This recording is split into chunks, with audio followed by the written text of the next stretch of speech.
Back again dear students. पिछले video में video disconnect हो गया था तो हम लोग वहीं पे रुक गए। कोई बात नहीं, इस वीडियो में देखते हैं। मैं अमरिंदर कुमार जाट और आप लोगों का एक बार फिर से स्वागत करता हूं अपने यूट्यूब चैनल एस के जाट मैकेनिकल इंजीनियरिंग पे। यदि आप लोगों ने चैनल को सब्सक्राइब नहीं किया, सब्सक्राइब कर दीजिए, बेल आइकन को क्लिक कर लीजिए और वीडियो को शेयर करना मत भूलिए। जब तक वीडियोज़ को अधिक से अधिक लोग देखेंगे नहीं तब तक मैं इसके आगे के वीडियोज़ कंटिन्यू नहीं करूँगा। ठीक है, तो हम लोगों ने क्या देख लिया था? हम लोगों ने देख लिया था डिफिनेशन, और मैंने बताया था डिफिनेशन में वेक्टर में कि वेक्टर क्वांटिटीज का डायरेक्शन होना ना होना सिर्फ वेक्टर होने की गारंटी नहीं देता। जैसे इलेक्ट्रिक करंट डायरेक्शन होते हुए भी वो स्केलर क्वांटिटी है, प्रेशर का डायरेक्शन होते हुए भी वो स्केलर क्वांटिटी है। ठीक है, इसके बाद हम लोगों ने देखा था कैसे इसका मेजरमेंट करते हैं, कैसे रिप्रेजेंटेशन करते हैं, इक्वल वेक्टर्स क्या होते हैं। ठीक है, और दो वेक्टर्स के बीच का एंगल कैसे निकालते हैं। ठीक है, इस वीडियो जो हम लोग देख रहे हैं एडिशन ऑफ वेक्टर, एडिशन दो वेक्टर को हम कैसे जोड़ेंगे। ठीक है, तो देखिए सबसे पहला आपका triangle rule of vector addition. ये देखिए वेक्टर को ऐड करने का तरीका है। 9th क्लास को मैं पढ़ा रहा था वेक्टर, वो लोग एकदम परेशान कर दिए कि भैया 2 और 3 को जोड़ के आप 5 कैसे ला रहे हो। 5 तो आ जा रहा हो तो ठीक है, वो तो हमको समझ में आता है, पर आप ये बताइए कि 3 और 4 को आप जोड़ के 3 और 4 को जोड़ के आप 5 कैसे ला रहे हो। ठीक है, तो भैया जैसे वहां पे आपने मैथ का एक तरीका पढ़ा, आप लोग को बताया गया, आप लोग मान लिए कि ऐसा होता है, उसी प्रकार से यहाँ भी जोड़ने का एक तरीका होता है वेक्टर का, और इसमें ऐसा ही होता है। ठीक है, तो हम लोग देखेंगे कि कैसे हम लोग निकाल पाते हैं। ठीक है, सबसे पहले हम वेक्टर को समझें कि वेक्टर का एडिशन होता कैसे है। तो आपके पास दो वेक्टर मैंने दिया, एक वेक्टर ए वेक्टर है और एक दूसरा वेक्टर बी वेक्टर है। इन दोनों वेक्टर को जोड़ना है। कैसे जोड़ेंगे हम लोग? ठीक है, तो जोड़ने के लिए हमने क्या किया है, एक वेक्टर को ऐसे रख दिया है। ठीक है, एक वेक्टर जैसा वैसे ही रख दिया। दूसरे वेक्टर को जानते हैं कि इसको पैरेलल ट्रांसलेट करने से वेक्टर नहीं बदलता, तो इस वेक्टर को मैं पैरेलल यहां पे ला के रख देता हूं। ठीक है, जहां कैसे लाया मैंने, ठीक है, एक वेक्टर यहां से लिया, यहां पे खत्म हुआ वेक्टर। ठीक है, यहां पे उसका टेल था, यहां पे उसका हेड था। ठीक है, हेड पे मैंने दूसरे का टेल ला के रख दिया है। ठीक है, और आगे बढ़ाया है ये हेड। ठीक है, अब इसका ये हेड और इसकी ये टेल, इसको मिलाने वाला जो वेक्टर होता है, ठीक है, ये वेक्टर यही इन दोनों का रिजल्टेंट होता है। ये वेक्टर ए वेक्टर है, ये वेक्टर बी वेक्टर है, तो यही इसका रिजल्टेंट वेक्टर आता है। इसके जोड़ने के बाद जो वेक्टर आने वाला है वो यही वेक्टर होता है। ठीक है, और इसको आपको मानना है कि ऐसा होता है, इसी को हम कहते हैं जोड़ को हमने ऐसे ही डिफाइन किया है। ठीक है, इसमें तो यही आपका डिफिनेशन है। इसका डिफिनेशन एक बार हम लोग देख लेते हैं क्या होता है इसका डिफिनेशन। ठीक है, तो for adding A vector and B vector, दो वेक्टर, एक वेक्टर ए है और एक वेक्टर बी है, दोनों को हमें ऐड करना है। इसके लिए क्या तरीका है, B put tail of B vector on the head of vector A. जरूरी नहीं है कि आप ए पे बी का रखो, बी पे ए का भी रखोगे तब भी वही आएगा आंसर। ठीक है, जैसे कि यहाँ पे तुमने इस पे क्या रखा, बी को रखा। ठीक है, और इन दोनों को मिला दिया। जो रिजल्टेंट वेक्टर उसका टेल यहीं पे रहना है और हेड इसके रिजल्टेंट का हेड पे रहना है। ठीक है, तब जाके रिजल्टेंट वेक्टर देता है। अब कहोगे सर हम बी को ही लाएं, क्या जरूरी है क्या, हम ए को नहीं ला सकते क्या? तब ए प्लस बी में कोई दिखता थोड़ा ना कि ए में बी को जोड़ो या बी में ए को जोड़ो, रिजल्ट तो एक ही आने वाला है। ठीक है, कम्यूटेटिव लॉ को फॉलो करता है। ठीक है, तो ए में बी को जोड़ो या बी में ए को जोड़ो, कोई फर्क नहीं पड़ता। ठीक है, तो उसको मैं करके आपको दिखा देता हूं कि क्यों नहीं फर्क पड़ता है। देखिए ये वेक्टर बी वेक्टर है, इसमें मैं लेके जाके इसको जोड़ देता हूँ। ये वेक्टर जो है इसको मैं यहाँ लेके जब पैरेलल ट्रांसलेट करता हूँ इसको जोड़ देता हूँ। अभी भी देखिए रिजल्टेंट वेक्टर यही आएगा, यही आर वेक्टर है। ठीक है, अभी देखिए ये वेक्टर और ये वेक्टर दोनों देखो एक ही डायरेक्शन में है और मैग्नीट्यूड भी दोनों का सेम होने वाला है। ठीक है, मैग्नीट्यूड निकालना भी हम लोग सीखेंगे कि कैसे हम मैग्नीट्यूड निकाल सकते हैं। फिलहाल तो हम लोग आगे बढ़ते हैं कि कैसे हम ऐड करने का तरीका क्या है। तो for adding A vector and B vector B put tail of B vector on the head of vector A, then the vector joining head and tail is called resultant vector। यानी कि ये इसका टेल और head को join करने वाला जो vector आएगा वही इसका रिजल्टेंट वेक्टर होगा। तो रिजल्टेंट वेक्टर का कम से कम आपने डिफिनेशन समझ लिया होगा, नोट डाउन कर लीजिए इसको कॉपी पे अपने। ठीक है, उसके बाद मैं इसका डेरिवेशन करने जा रहा हूँ।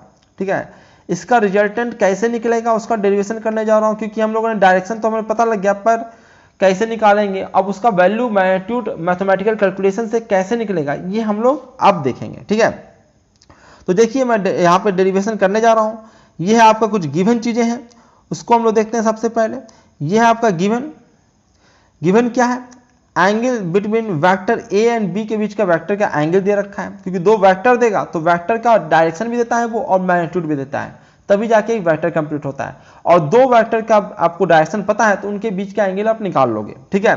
तो हमें कहने का मतलब है क्या पता है, दोनों वेक्टर के बीच का एंगल थीटा पता है, ठीक है। मैग्नीट्यूड तो ऑब्वियस सी बात है पता है ही है, ठीक है। एक और चीज हम लोगों ने माना, angle between R and A vector is alpha. R क्या, जो हम रिजल्टेंट निकालने वाले हैं उसका एंगल ए के साथ अल्फा एंगल हमने मान लिया है। रिजल्टेंट आएगा उसका ए के साथ एंगल कितना बनेगा, अल्फा बनेगा। वो भी हमें निकालना पड़ेगा क्योंकि हमें रिजल्टेंट निकालना है, तो रिजल्टेंट का हमें मैग्नीट्यूड भी बताना है और रिजल्टेंट का देखिए रिजल्टेंट आर है तो इसका मैग्नीट्यूड भी बताना है और इसका डायरेक्शन भी बताना है। डायरेक्शन में बताना पड़ेगा, तो डायरेक्शन कैसे बताएंगे, कोई भी एक नोन डायरेक्शन से उसका एंगल बता दीजिए, वो उसका डायरेक्शन नोन हो जाएगा। जैसे आप ही का मुझे बताना है पोजीशन, तो कैसे बताऊंगा, तो मैं बताऊंगा कि भैया आपको क्या पता है, तो मैं कहूंगा कि यार इसको क्या तुमको राम का घर पता है, तो कहो कि हाँ सर राम का घर तो पता है, तो हाँ उसके घर के सामने ही उसका घर है, इसी प्रकार बताते हो। तो मुझे आर ए वेक्टर तो दिया हुआ है तो उसका ऑब्वियस बात है डायरेक्शन भी दिया हुआ होगा, तो ए वेक्टर दिया है तो उसके साथ मैंने आर वेक्टर का एंगल बता दिया कितना, अल्फा, तो हमें पता लग गया। आप कहोगे सर अल्फा एंगल क्या है उसको बताइए, तो अल्फा एंगल निकालेंगे हम लोग, ठीक है। तो चलिए निकालना शुरू करते हैं। क्या निकालना शुरू करते हैं हम लोग, ये हमारा डेरिवेशन है, ये है वेक्टर ए है, ये वेक्टर बी है, ठीक है। मैंने टेल ए के हेड पे बी के टेल को रख दिया है, तो इन दोनों के इसका टेल और हेड को मिलाने वाला जो वेक्टर आएगा वही रिजल्टेंट वेक्टर होगा। इसका मैग्नीट्यूड बताना है, तो मैंने बताया था मैग्नीट्यूड उसके लेंथ को रिप्रेजेंट करता है, इसका लेंथ ही इसके मैग्नीट्यूड को रिप्रेजेंट करेगा, ठीक है। तो ये यानी कि इसका लेंथ ए के मैग्नीट्यूड को रिप्रेजेंट कर रहा है, इसका लेंथ बी के मैग्नीट्यूड को रिप्रेजेंट कर रहा है और इसका लेंथ आर के मैग्नीट्यूड को रिप्रेजेंट कर रहा है। तो इसका लेंथ हम निकाल देते हैं, बाकी डायरेक्शन तो आपको दिख ही रहा है, इस डायरेक्शन में अल्फा के साथ एंगल है तो अल्फा निकाल देंगे, तो हमारा काम बन जाएगा, ठीक है। तो यही इसी पे हमारा फोकस पूरा रहेगा, ठीक है। तो चलिए फोकस करते हैं, हमारा इसका हमको लेंथ निकालना है। इसके लिए हमने क्या किया, एक कंस्ट्रक्शन कर दिया, ये वाला कंस्ट्रक्शन किया, परपेंडिकुलर डाल दिया, इसको बढ़ा दिया, ठीक है। क्यों किया, क्योंकि हम साइन थीटा कॉस थीटा लगा सकते हैं, ट्रिग्नोमेट्री लगा सकें, ठीक है। तो इसमें चलते हैं, इसमें हम लोग एक ट्रिग्नोमेट्री लगाते हैं, ठीक है। साइन थीटा मैंने नाम दे रखा है, इसको ओ दे रखा है, इसको क्यू दे रखा है, इसको एम दे रखा है, इसको पी दे रखा है, ठीक है। आप लोग ड्राइव करते जाइएगा, ये मतलब सीखने की चीज़ है, इसको देखने, फिल्म नहीं चल रहा है, मूवी नहीं चल रहा है कि देख देख से काम चल जाएगा आपका। तो मैंने इसको कहा है sine theta, sine theta equal to क्या आएगा, साइन थीटा ये थीटा है तो ये क्या आएगा, P M by P Q, ठीक है। P M by P Q मैंने कर लिया, लिखते जाइए आप लोग, ठीक है। यहाँ से पी एम हमारा निकल के आ गया, पी एम क्या निकल के आ गया, पी क्यू साइन थीटा, ठीक है। पी एम ये वाला हाइट निकल के आ गया, ठीक है। और ये वाला हाइट अगर पी क्यू की बात करें तो ये पी क्यू है, ये और कुछ नहीं बी का मैग्नीट्यूड है, ठीक है। पी क्यू और कुछ नहीं है, बी का क्या है, मैग्नीट्यूड है, तो मैंने उसकी जगह पर क्या लिख दिया, बी का मैग्नीट्यूड ही लिख लिया डायरेक्ट, ठीक है। मैंने डायरेक्ट क्या किया, बी का मैग्नीट्यूड ही लिख लिया है, तो लिख लीजिए आप मैग्नीट्यूड इसका, ठीक है। तो मैंने उसका मैग्नीट्यूड लिखा, मैग्नीट्यूड को दिखाने का तरीका है ये, ठीक है। जो वेक्टर है उसके दोनों तरफ मोड लगा दीजिए तो मैग्नीट्यूड उसको रिप्रेजेंट करता है, ठीक है। तो मैंने उसका मैग्नीट्यूड लिख लिया और साइन थीटा पी क्यू कोई और नहीं, यही पी क्यू है, तो इसका मैग्नीट्यूड आ गया, ठीक है। साइन थीटा का साइन थीटा रह गया, ये हमारा निकल के आ गया है, ठीक है। यानी कि हमारा क्या निकल के आ गया, ये वाली लाइन निकल के आ गई है, ठीक है। पी एम लाइन हमारे निकल के आ गई है, ठीक है। उसी प्रकार से कोई कहेगा कि ये लाइन हमको निकाल के दे दो, ठीक है। जिस प्रकार से इसको हमने निकाला उसी प्रकार से इसको भी निकाल सकते हैं, ठीक है। ये क्या होगा, कॉस थीटा के बराबर होगा, ठीक है। कॉस थीटा इक्वल टू क्या होगा, Q M by P Q, ठीक है। या फिर कहो कि और क्यू एम है क्या, पी क्यू क्या है भाई, पी क्यू क्या है, मैग्नीट्यूड है बी का, ठीक है। तो ये जाके इधर मल्टीप्लाई हो जाएगा, तो क्यू एम निकाल के कितना आ जाएगा, बी कॉस थीटा, ठीक है। तो मैंने शॉर्ट में आपका लिख दिया है, शॉर्टकट में आपको लिखा हुआ नजर आ रहा होगा कि मैंने क्या लिख रखा है, ये लिख रखा है, ये वाली हाइट को मैंने लिखा है बी साइन थीटा और ये वाली हाइट को मैंने लिखा है बी कॉस थीटा, ठीक है। और ये तो सिंपल निकाल सकते हो, अगर ये थीटा पता है, ये वाला हाइट पता है, तो ये बी साइन थीटा होता है सामने वाला, ठीक है। सामने वाला साइड क्या होता है, बी साइन थीटा, और उसके जिसके साथ एंगल पता होता है वो वाला साइड क्या होता है, कॉस थीटा, ठीक है। इसी के साथ ये होगा, ठीक है। तो आप तो याद रखो क्योंकि फिजिक्स में काफी ज्यादा इसकी जरूरत पड़ने वाली है। अब हम लोग क्या कर रहे हैं, एक ट्रायंगल में जा रहे हैं, कौन सी triangle, right angle triangle, OPM जो राइट एंगल ट्राइंगल उसमें हम लोग चलेंगे हम लोग, ठीक है। ओपीएम में आइए, आप लोग क्लियर कर देता हूं ताकि साफ साफ दिखे। ओपीएम ये राइट एंगल ट्राइंगल है आपका, ठीक है, इसमें हमको आना है। इसमें हम लोगों ने क्या लगाना है, पाइथागोरस लगाना है। पाइथागोरस क्या होता है, ये साइड ओपी का स्क्वायर पीएम के स्क्वायर प्लस ओएम के स्क्वायर के बराबर होगा, ठीक है, ठीक है। ये किसके बराबर होगा, इसके स्क्वायर के बराबर होगा और इसके स्क्वायर के बराबर आएगा, दोनों के सम के बराबर आता है, ठीक है। यहां पे थोड़ा जल्दीबाजी में कुछ दोनों जगह एक ही चीज लिखा गया है, पीएम और एमपी दोनों एक ही चीज है, ठीक है। तो वहां गलती से लिखा गया है, एक लंबाई ये होगा और एक लंबाई ये होगा, ठीक है। तो यहाँ पे ओएम की जगह पे ये ओएम होना चाहिए की जगह पे पीएम लिखा गया है, ठीक है। तो ओएम को हम क्या लिख सकते हैं, ओएम इसका ये आधा और इसका सम के बराबर है, तो इसको मैंने लिखा ओक्यू, ओक्यू कितना ये और क्यूएम के सम के बराबर है, ठीक है। इसका स्क्वायर तो मैंने ओएम को क्या लिख लिया, इसका स्क्वायर हो गया और एमपी क्यू एमपी मैंने रहने दिया, ठीक है। तो ये आपका इतना चीज आ गया है, ठीक है। इसके आगे हम लोग क्या कर सकते हैं, इसके आगे इसको हम सोल्व करेंगे, सबका वैल्यू देंगे, ठीक है। जो आपका जो ओपी लेंथ होता है वो जानते हो कि वेक्टर के मैग्नीट्यूड के बराबर होता है, ठीक है। तो वेक्टर के मैग्नीट्यूड आप देखिए, ओ क्यू की बात करें तो ओ क्यू और कुछ नहीं, ए का मैग्नीट्यूड है कि नहीं, और क्यू एम की बात करें तो क्यू एम का पता नहीं क्या है, पर क्यू एम ने निकाला है ये बी का मैग्नीट्यूड कॉस थीटा, और एमपी भी हम लोग निकाल चुके हैं ये, ठीक है। तो सबका मैं वैल्यू पुट कर देता हूं, आप लोग इसको करते जाइए, क्योंकि भाई करते नहीं जाओगे तो आप लोगों को पता नहीं लगेगा, और करने के बाद एक बार वीडियो देखने के बाद फिर से उसको रिकॉल कीजिए कि हमने क्या क्या किया है, जहां पे ना समझ में फिर से वीडियो देखिए, ठीक है। तो ये हम लोगों ने किया, सबका वैल्यू हमने पुट किया है, ठीक है। वैल्यूज पुट करना शुरू करेंगे और वैल्यूज पुट करेंगे तो हमारा जो रिजल्टेंट है वो तो रिजल्टेंट है ही है, ठीक है। जो रिजल्टेंट है वो तो रिजल्टेंट है ही है। थोड़ा सा आप लोगों को ये दिक्कत कर रहा है, ठीक है, कोई बात नहीं। ये है आपका रिजल्टेंट को हमने आर का मैग्नीट्यूड का दिया, इसका स्क्वायर, यहां पे मैंने ओपी की जगह पे लिख लिया ए का मैग्नीट्यूड, क्यू एम की जगह पे लिख लिया बी कॉस थीटा का होल स्क्वायर, और ये एमपी की जगह पे मैंने लिख लिया बी साइन थीटा का होल स्क्वायर। मोड मैं बता ही चुका हूं कि वो मैग्नीट्यूड को बताता है, ठीक है। होल स्क्वायर सोल्व करेंगे यहाँ पे ए स्क्वायर प्लस बी का होल स्क्वायर से, ठीक है। तो ए का स्क्वायर आएगा, ए का स्क्वायर आएगा, बी का स्क्वायर आएगा, बी में कॉस का भी लिखना मत भूलना, बी का भी स्क्वायर आएगा, कॉस थीटा भी आएगा, और उसके बाद 2ab आएगा, 2ab में 2 ये आएगा, ठीक है। अब खुद से कीजिए, मैंने बता दिया आप लोगों को, इतना मैथमेटिक्स आपको आता ही होगा, अगर 12th में मैथ लिए हो तुम लोग, तो साइंस भी लिए हो तो ऑब्वियसली बात है मैथ आता ही होगा, ठीक है। तो ये आपका आएगा, ठीक है। इसका स्क्वायर तो सीधे सीधे यही स्क्वायर आ जाएगा। ए का स्क्वायर तो ठीक है, वैसा का वैसा मैंने लिख दिया।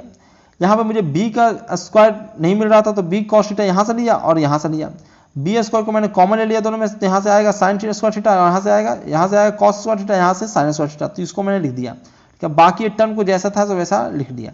और जानते तो sine square theta plus cos square theta क्या था, कितना होता है 1, तो उसको हटा देंगे, ठीक है। तो ये आएगा ए का स्क्वायर बी का square plus 2ab cos theta, यही इसका फॉर्मूला होता है, ठीक है।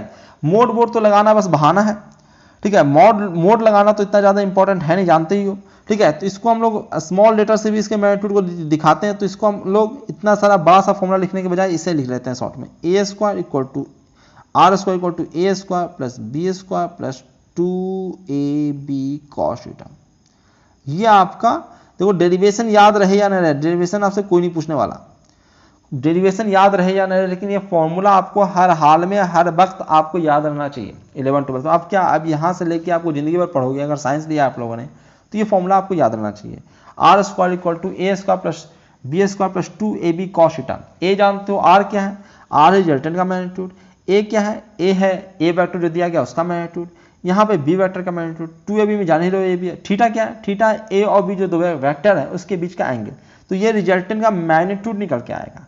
इतना मेहनत करके हमने सिर्फ क्या निकाला है, मैग्नीट्यूड। अभी हम लोग क्या निकालना है, डायरेक्शन, ठीक है। तो डायरेक्शन भी निकालेंगे, फिलहाल हम लोग कुछ ज्ञान की बातें कर लेते हैं। ज्ञान की बातें क्या हम लोग हमारे लिए, एक तो फॉर्मूला है, दूसरा मैं tan अल्फा में दिखाई देता हूं एक बार, ठीक है। अल्फा निकालना भी सिखाई देता हूं। अल्फा निकालने के लिए हम लोग यही इसी डायग्राम में आते हैं, और ये देखिए ये वाला अल्फा, ये इस ट्रायंगल में चलते हैं हम लोग, ठीक है। ये एंगल अल्फा, तो यहाँ पे tan अल्फा तुम लिख सकते हो। tan अल्फा क्या होगा, ये वाली हाइट, ये वाली हाइट है क्या, b sin थीटा ही है, ठीक है, और नीचे क्या है ये वाला, ये है a plus B cos theta, ठीक है, ये है, यही चीज आपको नीचे लिखा हुआ है, ठीक है, यहां पे मैंने वही चीज लिख दिया एक ही लाइन में, ठीक है। क्या लिखा हुआ है भाई, हम लोगों को परेशान किए हुए हैं, यहां पे क्या लिखा हुआ है आपका, tan alpha equal to B sine theta by A plus B cos theta, ठीक है। अल्फा क्या, alpha the angle between resultant and A के बीच एंगल है, तब ये आएगा। सिमिलरली tan बीटा मैंने क्या मान रहा हूं, beta is the angle between the resultant and B vector, B vector के बीच का एंगल है वो, ठीक है। रिजल्टेंट का बी वेक्टर से एंगल अगर कोई पूछ देगा तो ये फॉर्मूला लगाना है आप लोगों को, ठीक है। यहाँ पे ए की जगह पे बी लिख देना है, बी की जगह पे ए लिख देना है, ठीक है। तो आपका ये निकल के आ जाएगा, जहां पर थीटा क्या है हर जगह, यार थीटा क्या है, angle between A vector and B vector के बीच का एंगल है, ठीक है। तो इस प्रकार से आपका ये फॉर्मूला है, मैथमेटिक्स है, ठीक है। अब इससे हम लोग कुछ ज्ञान भी ले सकते हैं, ज्ञान जो कि आपको लेना चाहिए, जो पूछा भी जाता है, याद भी रहना चाहिए, जो हमको फायदा करता है अगर याद रहेगा तो। क्या है भाई, resultant of two vectors will be maximum when angle between those two vector is 0, ठीक है। अब इसको देख लेते हैं, ठीक है। ये देखिए आपका ये फॉर्मूला है आपका रिजल्टेंट का, ठीक है। इस फॉर्मूले में देखिए इसको मैक्सिमम करना, तो इसको क्या मैक्सिमम करोगे, तो प्लस में है, ये भी मैक्सिमम है। यही क्वांटिटी चेंज हो सकता है, और वो भी चेंज कब होगा, थीटा जब चेंज होगा। कॉस थीटा का मैक्सिमम वैल्यू कितना होता है, 1 होता है कि नहीं। तो जब 1 होगा तो भैया ये मैक्सिमम होगा। मिनिमम वैल्यू कितना होता है कॉस का, -1, तो ये -1 जब कॉस थीटा हो जाएगा तो इसका वैल्यू आर का वैल्यू मिनिमम होगा, ठीक है। और जब प्लस बन जाएगा, पुट करके देखो एक बार मैक्सिमम वैल्यू होगा कितना, तुम देखोगा प्लस पुट करके, तो ये देखो ये होल स्क्वायर बन जाएगा, ए स्क्वायर है बी स्क्वायर है प्लस 2ab भी हो जाएगा, तो ये होल स्क्वायर बन जाएगा। तो यहाँ पे a प्लस बी का होल स्क्वायर बन जाएगा ये, ठीक है। और इधर क्या रहेगा, आर स्क्वायर, यानी कहने का मतलब r equal to A plus B आ जाएगा। मैक्सिमम वैल्यू क्या आ जाएगा, a प्लस बी, और माइनस दोगे तो क्या बन जाएगा, a माइनस बी का होल स्क्वायर, ठीक है। और यहाँ पर रहेगा आर स्क्वायर। थोड़ा सा मैथमेटिक ढंग से लगाना है, स्क्वायर हटाना है तो भैया स्क्वायर ऐसे नहीं हटता है, ठीक है, मोड के साथ आता है, ठीक है। थोड़ा सा मैथमेटिक्स भी जानो। r इक्वल टू होगा a माइनस बी, ठीक है। a माइनस बी मोड मैंने क्यों लगाया, क्योंकि b माइनस ए करो या a माइनस बी करो, स्क्वायर करो तो ऐसे ही हट जाता है, ठीक है। तो रिजल्टेंट जब भी आएगा तो आपका रिजल्टेंट मैग्नीट्यूड होता है वो कभी भी निगेटिव नहीं होता है, किसी वेक्टर का मैग्नीट्यूड कभी भी निगेटिव नहीं होता है, इसलिए मैंने उसमें मोड लगा दिया। तो समझाने के बहुत सारे तरीके हो सकते हैं, एक तो मैं ऐसे ही समझा सकता हूँ कि चूंकि मैग्नीट्यूड सीधा पॉजिटिव होता है इसलिए मैंने मोड लगा दिया, या फिर ऐसे भी समझो कि अगर दोनों तरफ से आप स्क्वायर हटाओगे तो मोड ऑटोमेटिकली आता है, ठीक है, मैथमेटिक्स से भी आता है। तो ये है आप लोगों का मैथ, ये भी आपको याद रखना है, ठीक है। तो यहाँ पे आप लोग देख सकते हैं कि मैक्सिमम और मिनिमम वैल्यू आप लोगों को सामने लिखा हुआ है, ठीक है। मैक्सिमम वैल्यू कब होगा, तो देख ही रहे हो कि आपका 1 पे होता है, और कॉस का वैल्यू 1 कब होता है भैया, कॉस का वैल्यू 1 कब होता है बताइए, कॉस का वैल्यू 1 होता है जब आपका थीटा कितना हो जाए, थीटा आपका 0 डिग्री हो जाए। तो थीटा अगर 0 डिग्री होगा तो मैक्सिमम वैल्यू होगा, और मैक्सिमम वैल्यू कितना होगा, दोनों के सम के बराबर, सिंपली दोनों को जोड़ दीजिए, ठीक है। मिनिमम वैल्यू कब होगा भैया, तो मिनिमम वैल्यू तब होगा जब -1 कॉस का वैल्यू हो जाए। कॉस का वैल्यू -1 कब होता है, 180 डिग्री पे, ठीक है। तो दोनों को बस क्या करना है, घटाना है। देखो मैंने घटाने का सिंबल दिया है, घटाने का सिंबल का मतलब क्या होता है, जो बड़ा हो उसमें से छोटे को घटा दीजिए, ठीक है। ये है आपका तरीका। नेक्स्ट एक और लास्ट चीज आ गया है, लास्ट चीज आया है, वो कहा है कि भैया आप मैक्सिमम वैल्यू जान चुके हो, मिनिमम वैल्यू जान चुके हो, तो ऑब्वियसली बात रिजल्टेंट का जब भी वैल्यू आएगा तो उन दोनों के बीच में ही आएगा, ठीक है। तो दोनों को सिंपली ऐड कर दीजिए, उससे छोटा ही रहेगा या बराबर भी हो सकता है, ठीक है। दूसरा क्या हो सकता है कि दोनों को डिफरेंस ले लीजिए, दोनों को घटा दीजिए, उसके बराबर हो सकता है या फिर बड़ा हो सकता है। और मैग्नीट्यूड को मैं देख रहा हूँ, कंपेरिजन जब भी होता है बड़ा छोटा ना तो मैग्नीट्यूड का होता है, इसलिए मैंने सब जगह मैग्नीट्यूड लगा रखा है, ठीक है। डायरेक्शन का कोई कंपेरिजन नहीं हो सकता, साउथ बड़ा है नॉर्थ, ये कंपेरिजन नहीं हो सकता है, ठीक है। तो इस प्रकार से आपका ये चीज खत्म होता है। नेक्स्ट में हम लोगों का एडिशन का एक और तरीका पढ़ना है, वेक्टर एडिशन का। जैसे ये तरीका था वेक्टर एडिशन का, ट्रायंगल लॉ। अब पढ़ना है आपको parallelogram law of vector addition, जिसको हम लोग नेक्स्ट वीडियो में देखेंगे। इस वीडियो में हम लोग इतना ही रखते हैं।